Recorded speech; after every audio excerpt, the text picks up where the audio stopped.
Filipino workers are vanishing from major European cities in 2025. Not with headlines, not with protests, but in silence. A missed update. A visa renewal that never arrives. A quiet knock on the door, and just like that, they're gone. If you have family living in Europe, especially working in healthcare, domestic work, or as students, this might be the most important video you watch today. Because right now, across the EU, 6 major cities are quietly targeting Filipinos with new laws, silent removals, and immigration tools that most people don't even know exist. These aren't cities known for hostility. These are places Filipinos once called home, safe, vibrant, and welcoming. But in 2025, the story has changed. And by the end of this list, you'll understand why so many Filipinos are now living in fear without even knowing what changed. Stay with me until the end, because the final city on this list has become a testing ground for policies that may soon spread across the continent. And before we begin, please like this video, subscribe, and share this with anyone who has loved ones in Europe. This is the kind of truth that rarely makes the news, but needs to be seen. Let's begin. Number 1, Milan, Italy. For decades, Milan has been a second home for Filipinos, especially women working in elder care and private households. It was a city where hard work meant stability, where families could send money back home and even reunite through sponsorships. But in 2025, that image is crumbling. It started with a shift in local labor inspections. New anti-fraud policies were introduced under the guise of stopping undocumented work, but enforcement has overwhelmingly focused on Filipino domestic workers, nannies, live-in caregivers, elder companions. Filipinos, trusted and visible, suddenly became easy to check, question, and remove. Work permits are now being denied over technicalities, like incomplete tax filings or missing insurance records. And landlords are quietly reporting tenants whose documents appear uncertain, often leading to sudden deportation orders. The worst part, many of these workers aren't undocumented. They're simply stuck in the system, waiting on renewals or appeals that are now being fast-tracked for removal. In Milan, the quiet respect Filipinos once earned is now working against them. Because they follow rules, they stay visible, and that makes them easy to track. Number 2, Paris, France. In Paris, the change didn't start with police. It started with paperwork. In 2025, France passed new digital identity verification laws, linking public records, healthcare access, housing applications, and immigration status into a centralized system. And Filipinos, many of whom work in hospitals, private care, and low-income housing, they became some of the first to be flagged. Why? Because they're present in the data. They sign forms, register properly, file taxes, and in this new system, that visibility becomes a vulnerability. Some were denied visa renewals without explanation. Others were told their student status had lapsed, even when it hadn't. One missed update in the system, and your access to benefits, transport cards, and even medical care is shut off.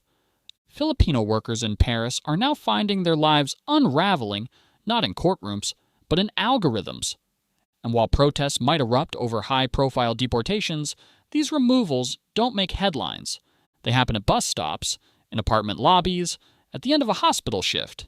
Paris once symbolized opportunity. In 2025, for many Filipinos, it now represents a slow, silent exit, and no one is talking about it. Number 3, London, United Kingdom. For years, London was one of the top destinations for Filipinos working in healthcare. Nurses, caregivers, medical assistants, many were even recruited directly by the UK's National Health Service. But in 2025, something has shifted. The UK's new immigration policies, designed to reduce net migration, are now hitting Filipino workers the hardest, especially in London. It starts with visa renewal limits. Even highly skilled Filipino nurses are now being denied extensions due to income thresholds, changes in job codes, or employer paperwork delays. Some hospitals have quietly reclassified roles, meaning Filipino workers no longer meet the requirements for skilled worker visas, despite years of service. But the real danger? housing, and family reunification. London now enforces a rule where anyone on a work visa must prove they earn enough to support dependents. For Filipinos hoping to bring over a spouse or child, the bar is set impossibly high, effectively locking families apart. Meanwhile, the media narrative around foreign workers taking British jobs has resurfaced, and while Filipinos aren't named directly, the implications are clear. More surveillance, more scrutiny, and a growing number of quiet removals, even among those who followed every rule. In 2025, Filipinos in London are no longer being thanked for holding up the healthcare system. They're being pushed out of it. Number 4. Amsterdam, Netherlands. Amsterdam was once seen as one of Europe's most progressive, open-minded cities, a place where multiculturalism thrived. Filipinos, especially domestic workers and freelancers, built quiet lives here. But now? They're being erased, quietly, efficiently, and with almost no resistance. In 2025, the Dutch government passed a controversial law aimed at reducing foreign dependency in the informal economy. That includes domestic cleaning, elderly care, and short-term service jobs, all sectors where Filipinos have long been essential. The law requires stricter employer registration, tax filings, and background checks, and any discrepancy, no matter how minor, can now trigger an automatic termination of residency. But what makes Amsterdam especially dangerous is its use of automated residency tracking. Miss a rent payment? Delay a visa form? The system flags you. A notice is mailed. You're given 14 days. And if your case isn't resolved, your permit is revoked and you're expected to leave voluntarily or face a forced removal. There are stories now of entire apartments emptied overnight, Filipinos who vanished after trying to renew papers, or families forced to leave children behind because of mismatched documentation. Amsterdam hasn't become aggressive. It's become cold. And for many Filipinos, that's even more terrifying. Number 5, Berlin, Germany. Berlin has long had a reputation as a safe haven for immigrants, a city of artists, healthcare workers, and families from around the world. Filipinos especially found opportunity here through caregiver programs and medical placements, often integrated into Germany's aging population support system. But in 2025, that welcome is being redefined, and not in their favor. The German government has launched a sweeping immigration efficiency reform, which allows authorities to automatically terminate visas if a worker is found to be non-essential or has a lapse in employment longer than 30 days. Sounds like a bureaucratic tweak, but in practice, it's becoming a trap for thousands of migrant workers, especially Filipinos. If your patient dies, if your contract ends unexpectedly, if your agency goes under, you don't get time to adjust, you don't get help, you get flagged, and Berlin, which used to offer pathways to permanent residency through long-term service, has now closed many of those routes, particularly for caregivers and domestic workers. Filipinos who have been here 5, even 10 years are being told, your time is up, you were useful, but now you're disposable. And the worst part? Because Germany's system is so procedural, there's no one to appeal to. You're just out. Boom.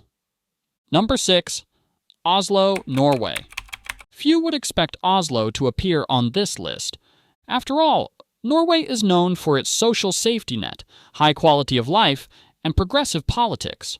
But behind the scenes in 2025, Norway has become one of the most technologically advanced deportation engines in Europe, and Filipinos are feeling the pressure. It starts with integration scoring, a digital system that ranks immigrants based on income, language fluency, job stability, and education level. And Filipinos, many of whom work part-time or in private homes, often score low by default. These scores are now used to determine who gets visa renewals and who gets exit orders. Add to that a new policy requiring employers to justify the economic necessity of each foreign worker, and many Filipinos are being let go, not because of poor performance, but because the paperwork isn't worth the effort. And here's where it gets even more dystopian. Oslo's immigration services now work closely with health and school systems. If your child misses too many days of school, or if you visit a hospital without insurance, your data is flagged. Suddenly, families that once felt secure are receiving deportation notices. No warnings, no court hearing, just a number, a letter, and a deadline. Oslo, once praised for its fairness, is now quietly perfecting the art of quiet removal. And Filipinos are among the first to be tested in the system. Across Europe, Filipinos aren't being pushed out with violence or news coverage. They're being erased through systems, digital flags, policy changes, delayed renewals. It doesn't feel like a raid. It feels like waking up one day and realizing your life is no longer welcome. These 6 cities are just the beginning. And for Filipinos living abroad or planning to, 2025 is not the same as 2015. The rules have changed, the tone has changed, and the silence, that's the part that hurts the most. If you or someone you love is being affected, now is the time to prepare, to ask questions, and to protect what you've built. Because when removal is quiet, no one hears you disappear.